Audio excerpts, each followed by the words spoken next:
சொத்தையில் இருக்க கிருமி வந்து அடுக்குலையோ 2வது அடுக்குலையோ இருந்தால் அது ஒரு பிரச்சனையுமே பண்ணாது.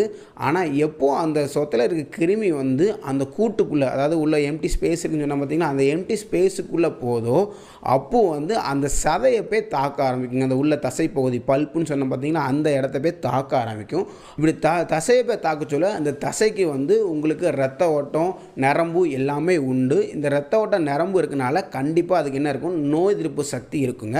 இந்த நோய் எதிர்ப்பு சக்தி அந்த தசையில் ஆக்டிவேட் ஆகிருங்க. இந்த நோய் எதிர்ப்பு சக்தி என்ன பண்ணும் அப்படின்னா வெள்ளை அணுக்களை உற்பத்தி பண்ணுங்க. இந்த வெள்ளை அணுக்களை எதுக்கு உற்பத்தி பண்ணுங்கன்னா அந்த கிருமிகளை அழிக்கிறதுக்கு.